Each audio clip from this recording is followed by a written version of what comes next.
Admission টাইমে কোন কোন বিশ্ববিদ্যালয়ের ফর্ম তুলবো, কেনই বা তুলবো ভাইয়া? এত টাকা লাগতেছে অ্যাপ্লাই করতে, তাও তুলবো ভাইয়া? এত পরিশ্রমের ফসল আমার কি হবে আমি ভবিষ্যতে জানি না। এই যে তোমার ফর্ম তুলবো নাকি তুলবো না, একটা জায়গায় চান্স হয়ে গেলে কোথায়, আরও কি পরীক্ষা দিব নাকি, এই নানান রকমের কনফিউশন আমাদের এই অ্যাডমিশন টাইমে স্টুডেন্টদের মধ্যে হয়ে থাকে, অ্যাডমিশন স্টুডেন্টদের।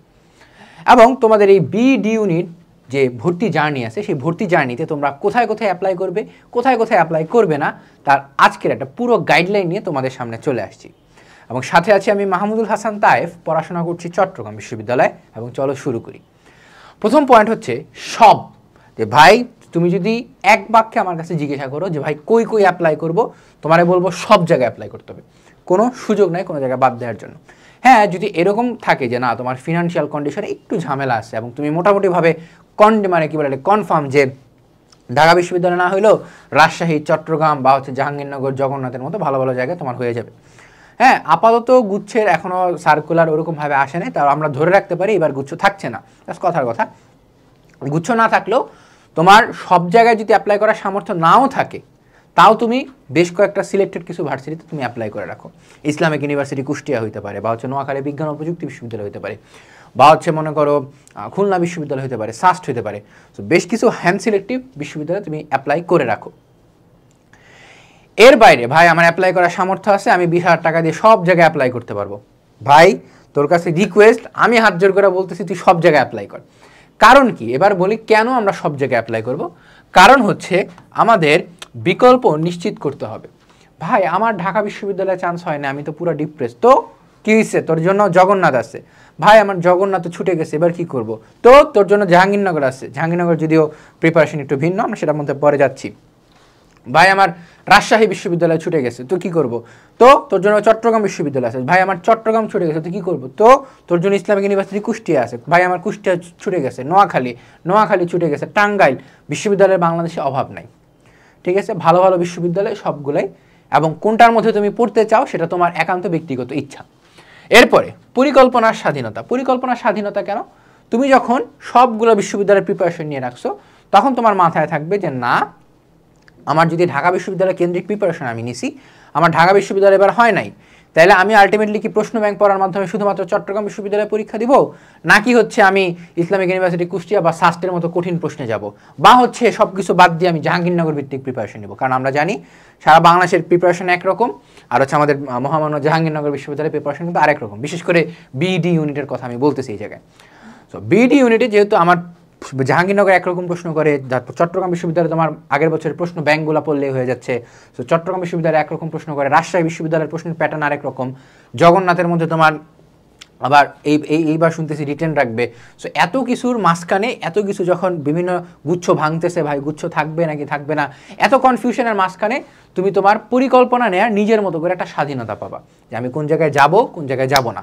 এরপরে যদি তোমার এরকম হয়, এই যে একদম লাস্ট পয়েন্টে যেটা আমরা আলোচনা করবো ওটা পরে যাচ্ছি, এরপরে যদি হয়ে যায় যে ভাই না আলহামদুলিল্লাহ আমার এক জায়গায় হয়ে গেছে, তাহলে তো তুমি রিল্যাক্স। তারপরে যদি নিজেকে যাচাই করতে চাও অ্যাপ্লাই করো, সমস্যা নেই, বা পরীক্ষা দাও, সমস্যা নেই। এরপরে হচ্ছে সুযোগ হাতছাড়া করা যাবে না। কেন সুযোগ হাতছাড়া করা যাবে না? যে অ্যাডমিশন টাইমের পুরা বিষয়টা হচ্ছে তোমার লাক। পুরা বিষয়টা কি? লাক প্লাস হচ্ছে তোমার পরিশ্রম। এমন না যে ভাই শুধু পরিশ্রম, পুরাটা হচ্ছে আগে লাক তারপরে পরিশ্রম। এবং এই লাক এবং পরিশ্রম, এই পুরো বিষয়টাকে তুমি নিজের মতো করে আনতে পারবা হচ্ছে আমাদের এই যে তোমার অ্যাডমিশন কোর্সটা আছে, এইচএসসি 24-এর জন্য আমি কথা বলতেছি। আর যারা এইচএসসি 25-26 আছো, তারা চাইলে আমাদের এই একাডেমিক টু অ্যাডমিশন কোর্সটা নিতে পারো, বিডি ইউনিটে অর্থাৎ মানবিকের জন্য, এবং তোমরা আশা করি বেশ উপকৃত হবা। লাক এবং পরিশ্রম কেন? আমার দেখা অনেক ভালো স্টুডেন্ট, আমার এনডিসি, আমি নর্ডাম কলেজে ছিলাম, এনডিসির যারা টপ 50 স্টুডেন্ট ছিল মানবিকের, টপ 50ও না, টপ 20 স্টুডেন্ট ছিল মানবিকের, সে কোথাও বাংলাদেশের চান্স পায় নাই। পরবর্তীতে সেকেন্ড টাইমও কোথাও চান্স পায় নাই, এবং সে বর্তমানে ডিপ্রেসড হয়ে ভালো জায়গায় আছে, একটা প্রাইভেট বিশ্ববিদ্যালয়, একটা ভালো স্বনামধন্য প্রাইভেট বিশ্ববিদ্যালয় আছে, কিন্তু সে সেকেন্ড টাইম দিয়েও কোথাও হয় না। আমি তোমাকে পাবলিক বিশ্ববিদ্যালয়ে চান্স পাওয়ার রিয়েলিটি বলতেছি, যে এই জায়গায় পরিশ্রম মেইন না, এই জায়গায় লাকও মেইন। আমি দুটা ফ্রেন্ডকে চিনি, সেই দুইটা ফ্রেন্ড হচ্ছে অ্যাডমিশন টাইমে রুমমেট ছিল, দুজনই মোটামুটি 12-13-15 ঘন্টা করে পড়াশোনা করতো।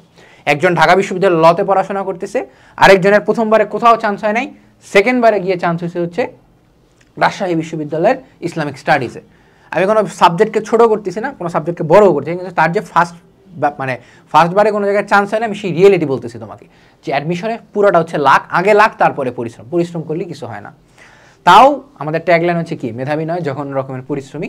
এবং এই জঘন্য রকম পরিশ্রম যদি তুমি করতে চাও তাহলে হচ্ছে তোমার জন্য এই দুইটা কোর্স, এইচএসসি 24 থাকলে তোমার জন্য শুধুমাত্র অ্যাডমিশন কোর্সটা মানবিকের, আর যদি এইচএসসি 25 বা 26 থাকো তাহলে হচ্ছে তোমার জন্য একাডেমিক টু অ্যাডমিশন কোর্স, যেখানে তুমি এক কোর্সের মধ্যেই পুরা তোমার অ্যাডমিশন জার্নির অর্থাৎ বিশ্ববিদ্যালয়ে ভর্তির আগ পর্যন্ত তুমি সকল ক্লাস পাওয়া যাচ্ছ। এরপরে ভাই আমার তো হয়ে গেছে একটা জায়গায় আলহামদুলিল্লাহ, আলহামদুলিল্লাহ, আলহামদুলিল্লাহ, সেটা আমাদের জন্য খুব সুসংবাদ একটা, অর্থাৎ তোমার আশেপাশে সবাই, হ্যাঁ, পরিবার পরিজন হচ্ছে তোমার বলতেছে যাক আলহামদুলিল্লাহ, আলহামদুলিল্লাহ, তোমার বাবা মা খুশি, তোমার বাবা হচ্ছে তোমার এলাকার মধ্যে মিষ্টি বিলে দিচ্ছে। আমার জগন্নাথে ভাই হয়ে গেছে, আমার ঢাকা বিশ্ববিদ্যালয়ে মিস গেছে তো গিয়েছে, আমি জগন্নাথে সিকিউর। এবার কি ভাই আমার এরপরে আছে যা রাজশাহী, চট্টগ্রাম, জাহাঙ্গীরনগর এগুলোর মধ্যে পরীক্ষা দিব নাকি? পরীক্ষা দিব না। এমন যদি হয় যে তোমার পছন্দ মতো সাবজেক্ট চলে আসছে এবং সেই রকম পজিশন তুমি পেয়ে গেছো, মানে সাবজেক্টটা চলে আসে না সেরকম পজিশন তুমি পেয়ে গেছো, যে টপ 100, 200, 300-র মধ্যে তুমি চলে আসছো, তাইলে হচ্ছে আমি বলবো বাবা মার টাকা নষ্ট না করে রিল্যাক্সে থাকো, চিল করো, মুভি দেখো, গান গাও, আড্ডাতে যাও, ঘুরতে যাও, ট্যুর যাও, যা মন চায় করো। বাবা মার টাকা নষ্টের পাশাপাশি আমি বলবো যে অন্য আরেকজনের স্বপ্ন মারতে যাও না। এখন বলবো যে ভাই অন্য আরেকজনের স্বপ্ন মারা করে ওয়েটিং লিস্ট থেকে তো টান দিচ্ছে, ওয়েটিংয়ে থাকা চান্স না পাওয়ার চেয়ে বেশি মেন্টাল প্রেশার। তো আরেকজনকে মেন্টাল প্রেশারে ফালানোর দরকার নেই। তুমি এক জায়গায় হয়ে গেছে, আল্লাহর কাছে শুকরিয়া আদায় করো, আরও কোনো জায়গায় পরীক্ষা দেওয়ার দরকার নেই। কিন্তু ভাই আমি তো চাই অ্যাচিভমেন্ট, হ্যাঁ, আনাস ভাই তো বাংলাদেশের সকল বিশ্ববিদ্যালয়ে টপ পজিশন করছে, আমি তো সেরকম চাই। করছে তো কী হয়েছে, সবাই তো আর আনাস ফেরদৌস না বা আনাস ভাই না। সো ওই বিষয়গুলো তুমি একটু মাথায় রেখো, যে একবার জায়গায় হয়ে গেলে এবং মন মতো সাবজেক্ট পেয়ে গেলে তুমি আরেক জায়গায় পরীক্ষা দিতে দেওয়ার দরকার নেই তোমার। যদি এরকম হয় যে ভাই চান্স হয়েছে কিন্তু পজিশন হচ্ছে ভাই 1000-এর পিছে, সাবজেক্ট ভাই মন মতো আসবে না, আরেক জায়গায় পরীক্ষা দাও অবশ্যই। এই সাবজেক্ট, এই সুযোগ মিস করা যাবে না, এই যে সুযোগ হাতছাড়া করা যাবে না। যদি হয়ে যায় তাহলে আরেক জায়গায়, মানে পছন্দ মতো সাবজেক্ট আসবে না এরকম পজিশন আসে, আরেক জায়গায় পরীক্ষা দাও। রাজশাহী, চট্টগ্রাম, আমি আমার এরকম অনেক ফ্রেন্ডকে চিনি যারা ঢাকা বিশ্ববিদ্যালয়ে উর্দু বাদ দিয়ে চট্টগ্রাম বিশ্ববিদ্যালয়ে লতে পড়তেছে। আমি আমার একজন ফ্রেন্ডকে চিনি যারা হচ্ছে ঢাকা বিশ্ববিদ্যালয়ের পালি পেয়েছিল, সেই পালি বাদ দিয়ে এখন পড়তেছে হচ্ছে রাজশাহী ইউনিভার্সিটির সোশিওলজিতে। সো সাবজেক্ট ম্যাটার করে না, আবার করে, দোনোটাই। সো তোমার যদি মন মতো সাবজেক্ট পেয়ে যাও, মন মতো বিশ্ববিদ্যালয়ে মোটামুটিভাবে, অন্য কোনো জায়গায় পরীক্ষা দেওয়ার দরকার নেই। বিশ্ববিদ্যালয়ে পাইছি কিন্তু ভাই আমার সাবজেক্ট পাই নাই, তাহলে হচ্ছে আরেক জায়গায় পরীক্ষা দাও। এবং এই কারণেই ওভারঅল সামারি যে তুমি সব জায়গায় ফর্ম কিনবা, সব জায়গায়, ঠিক আছে? এবং দেখা হচ্ছে তোমাদের সাথে পরবর্তী কোনো একটা গাইডলাইনে। ভালো থাকবে, সুস্থ থাকবে, সালামু আলাইকুম।